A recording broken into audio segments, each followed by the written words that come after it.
Welcome once again to Pearls of the Torah. I'm Moreh Matan, Pastor Matt McKeown, and I'm glad to be with you every single week as we study the Torah. This week we are in a brand new book of the Torah, Sefer Shemot, the book of names, or as we call it in English, Exodus. And it is exciting for us, as I mentioned this week in the Rashi Nash. It's always interesting when we meet a new person, a new hero of ours, a new hero in the faith. And this week, of course, we are introduced to Moshe Rabbeinu, Moses, our teacher, Moses, our rabbi. So if you've not already done so, please subscribe to this channel and please share this video on your social media so that as many people as possible can be blessed by it. As always, I remind you that in this Torah cycle, we are looking at the commentary of the Or HaChaim, and let's see what our dear friend the Or HaChaim says about Parashat Shemot. So our first verse we're going to look at is Exodus 1:7. The children of Israel were fruitful and swarmed and increased and became very, very strong, and the land became filled with them. Now, the Or HaChaim mentions several things. We're going to look at 2 points on this verse. Number 1 is divine assurance, and number 2 is miraculous expansion. So the Or HaChaim notes that this extraordinary growth fulfills God's promise to the patriarchs. Even under oppression, the people multiplied in a way that defied natural expectations.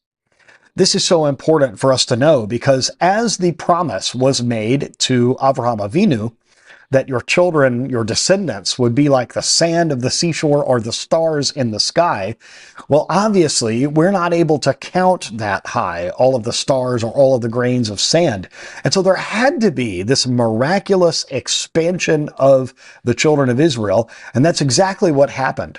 So if we rewind the scroll a little bit, a couple of weeks, when Jacob's family comes down into Egypt, Joseph makes sure that they get the great land in that place called Goshen, and they really begin to thrive. And this is exactly what happens. And it was by divine decree. It was by prophecy that this happened, this divine assurance and this miraculous expansion.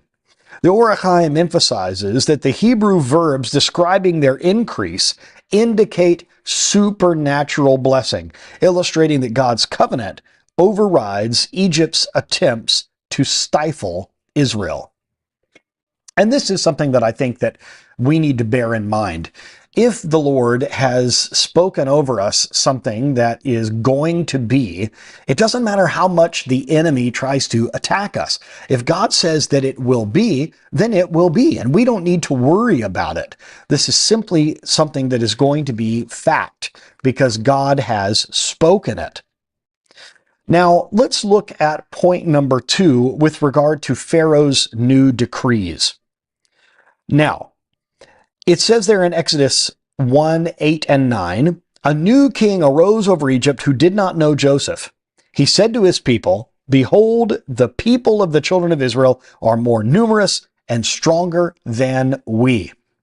Now, the Or HaChaim is one of those commentators that brings up something that I think even Rashi brings up, and that is the multiple interpretations of new. A new Pharaoh came into power. Well, is it really a new Pharaoh, or is it the same Pharaoh with a new attitude? So the Or HaChaim addresses the rabbinic discussion about whether this was truly a new king or the same king with a new policy that was against Israel. He notes that either way, Pharaoh acted as if he had no obligation toward Joseph's legacy. Now, this is something that is important for us to note. It's, of course, important in my life because I am a leader at a congregation where my father had been the previous leader, the previous pastor, for over 3 decades. So there is a certain way that things are done, and there are people that are going to expect you to continue the same types of things, the same types of ministries, the same types of policies and procedures as the previous leadership. And on purpose, we have kept going a lot of those things because in our ministry, You become really accustomed and very comfortable to certain things. And we are creatures of habit. And so we get used to things being done a certain way. Now, it has taken 4 years or so. In August of this year, it will be 5 years that I have been the senior pastor at our church. And only in the last year or so have we really felt that people have begun to really look at my wife and I as the leadership there of the church. And it is so easy to understand. Anytime that we have a switchover, there is maybe a time of getting accustomed to things. But something that people really get wrong, I think, is when people come in and they just have a regime change. I'll never forget, I went to a private high school. I went to a Christian high school. And when a new pastor came in, it was his policy that I want to have an all-new staff. And this, of course, caused a bit of an upset. And there were some people that thought that that was good and it was a very bold decision. And there are other people that thought, oh, it was just too much change too fast. You know, you could look at it either way. It's always a good thing if something needs to be remembered for good, that we remember that. And this Pharaoh, whether or not he was a brand new Pharaoh or not, he did not give the respect and the deference to the Jewish people on account of what Joseph had done before this era. And it's a real problem, I think. You know, we see the same problem with Rehoboam in the kingdom of Israel. We see this split in the kingdom of Israel because of the things that happen where he makes statements like, you know, you think my father was tough. I'm much tougher than him. My little finger is bigger than my father's thigh. I mean, he makes all these very brash and bold statements trying to make a point of I am different. There's a new sheriff in town, so to speak. And sometimes this is not the right way to do things. Now, we have this idea that the Or HaChaim brings up as well as being fearful motives. By stating that Israel had grown stronger, Pharaoh incited fear among the Egyptians, justifying oppressive decrees that set the stage for Israel's eventual redemption.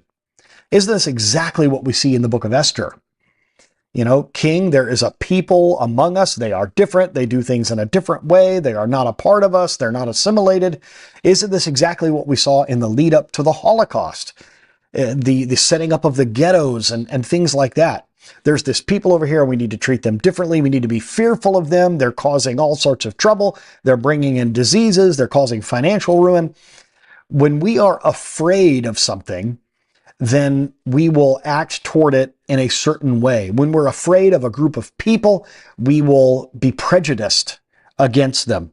And it's a real shame, but this has happened throughout history. It's something that people use as a tool, fear against the other. And that has been used, unfortunately, against Israel and the Jewish people for millennia. Now, let's look at number 3, the midwives' defiance. It says there in Exodus 1:17, but the midwives feared God and did not do as the king of Egypt spoke to them. They kept the boys alive. Remember this decree went out from Pharaoh. If you are on the birthing stool, if a girl is born, allow her to live. If it is a boy, if it's a male child, then you must throw him into the Nile. He must be killed.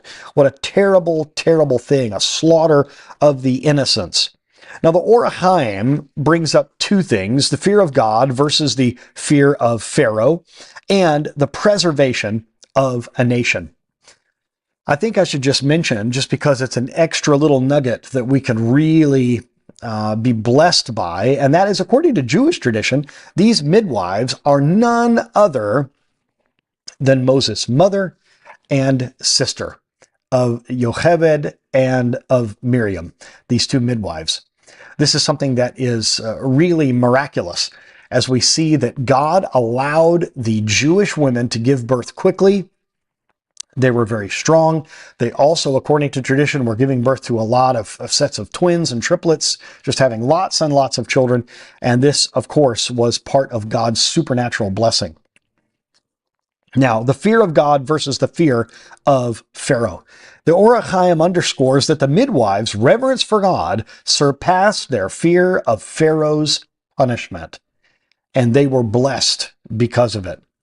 We also see the preservation of a nation. He explains that their courage and their standing up for what was right, this courageous stance, became a pivotal factor in safeguarding the line of Israel's future leadership, foiling Pharaoh's intent to cripple Israel's population at its root.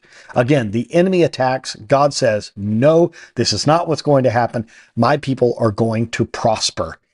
It's such a beautiful story. It's probably time that you again watch that animated film, The Prince of Egypt. Let's look at number 4, the birth and protection of Moses. In Exodus 2, verses 2 and 3, it says, "The woman conceived and bore a son. She took a wicker basket and placed it among the reeds on the bank of the Nile." Now, it is interesting to me that the command from Pharaoh was to throw the boys into the Nile, and that is exactly what his mother did. After he got to a certain age, she indeed put him in the river, but in a protective basket. So wonderful. So the Or HaChaim talks about Moses' hidden identity and God's providential details. The Or HaChaim highlights how Moses' early concealment reflects the hidden nature of divine deliverance. Though danger loomed, God orchestrated each step to preserve the future Redeemer. Now, the Or HaChaim also notes that the reeds on the Nile bank and the basket were divinely chosen details, ensuring that Moses would be found by Pharaoh's daughter, who was uniquely positioned to raise him. Now, something that is really awesome, Pharaoh's daughter, who is later referred to as Batya, or daughter of the Lord, this is so interesting. It says that she went down to bathe, but what Rashi and many other commentators tell us is that what she actually was doing was to go down to immerse, that she had turned away from idolatry, that she was going to follow the God of Israel, the true and living God, and she was renouncing paganism and idolatry, going down to immerse. And as she goes down, as she takes upon this new identity of being a daughter of God, this is when she finds Moses. Isn't this wonderful? Are we getting in the way of our own mission by not submitting to the Lord and repenting?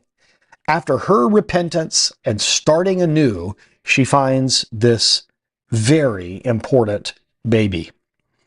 This is really quite interesting and miraculous. And you know the story about how Moses' sister was watching, and she said, "Would you like for me to get one of the nurses, one of the Hebrew women, to nurse the baby?" And she got her mom, Moses' own mother, to nurse him, and she got paid for it. What an amazing thing. There's a whole sermon there that we could do. Let's look at number 5, Moses' heart for his people. In Exodus 2:11, it says, "It happened in those days that Moses grew up, went out to his brethren, and observed their burdens." Now, the Or HaChaim says that the phrase Moses grew up means not just physically, but in moral consciousness. His emerging leadership is evidenced by his concern for Hebrew suffering. The Or HaChaim also brings up his solidarity with Israel. Despite being raised in Pharaoh's palace, Moses' decision to identify with his brethren underscores his covenantal connection and sets him on a path toward his prophetic destiny. If we look back in the rear view mirror, so to speak, of our lives, can't we see all the things that God lined up to get us to a certain point? The same is true with Moshe Rabbeinu. This is exactly what is happening. Then, of course, we have, in our next point, point number 6, the flight from Egypt. In Exodus 2:15, it says, "Pharaoh heard of this matter." Remember, Moses saw an Egyptian taskmaster beating one of his Hebrew brethren, and he killed the man and hid his body in the sand. So Moses fled from Pharaoh's presence and settled in the land of Midian, in the land of Midian. Now, Just as Joseph was sent ahead of his brothers and his father, the other members of their family, to sort of, set up their salvation, so too, ahead of Moses was sent by God himself his future father-in-law, Jethro, the high priest of Midian. We have mentioned before in previous Torah cycles that Jethro was originally known as Jether and was one of 5 advisors to Pharaoh. When the problem arose, what to do with these Israelites? They're getting way too numerous. What should we do? There were some that said we should kill them. There was an advisor that said we should enslave them. And Jether, who later was known as Jethro, Moses' father-in-law, did not consent to either of these things. He was not in favor of enslaving the Jewish people or in killing them. So because of that, he left Egypt as well. He left, settled in Midian, and as our rabbis tell us, he studied every religion, every pagan idolatry that could be known at that time. He worshiped all the different gods. And this is why later on he is able to say to Moses, now I know that Israel's God is above every God, because he knew from experience, because he had worshiped all of them. So Jethro is now in Midian. Here comes Moses as he flees there to connect with him. And he becomes a shepherd for his father-in-law. It's really quite interesting the way that the Lord really lines everything up. The Or HaChaim explains that Moses' flight was a necessary stage in his development, illustrating how God removes his chosen servant from one setting to prepare him for a higher mission elsewhere. I think that's beautifully put. And also we see a preparation for leadership. He points out that Midian becomes a transformative place where Moses learns humility and shepherding, both prerequisites for guiding Israel. You see, Israel needed someone who grew up in the palace of a king, someone who had that type of leadership. But God also needed Moses to have the type of leadership where it's like leading a flock of sheep, the type of gentle and quiet leadership of being a shepherd. So all of this is working toward Moses' eventual destiny. Now, 2 more points for this week. Number 7, the burning bush revelation. Exodus 3:2, it says, an angel of the Lord appeared to him in a flame of fire from within a thorn bush. The Or HaChaim says that this is a symbol of God's compassion. He explains that the lowly thorn bush was chosen to symbolize God's empathy toward Israel's affliction. The divine presence in a humble burning bush reflects God's closeness to those who suffer. It also is a sign of indestructibility. He notes that though the bush burned, it was not consumed, an assurance that Israel would endure amidst the fires of Egyptian oppression. Remember, when it says that they were, in their spirit, they were pressed. It was almost like they were out of breath as God sees them suffering. Rabbi Shapira has told us that in modern Hebrew, that's the word for asthma, that they literally were short of breath. They couldn't breathe. They were being squeezed. Remember, Egypt, or Mitzrayim in Hebrew, means a tight place, a place of constriction, a place that is claustrophobic. It's squeezing in on you. But what the destiny was for the Jewish people was for God to send them into wide open places, for them to be free. Now, in our last point, we see God's name and Moses' mission. God says to Moses, say, I am that I am. A better translation of this is, I will be what I will be. Say this to the children of Israel, I will be who I will be has sent me to you. Now, the Or HaChaim says that this emphasizes the eternal nature of God, the Eyeh Asher Eyeh. Eyeh Asher Eyeh underscores God's timeless existence and ongoing involvement in history. I will be what I will be means that in every situation, God is exactly what we need.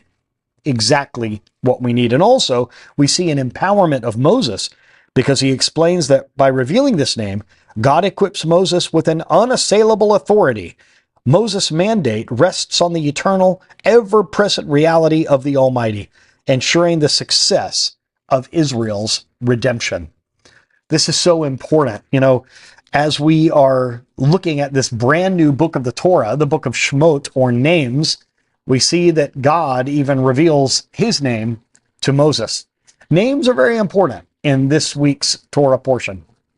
Thank you for joining me every single week at this time as we study the Torah together.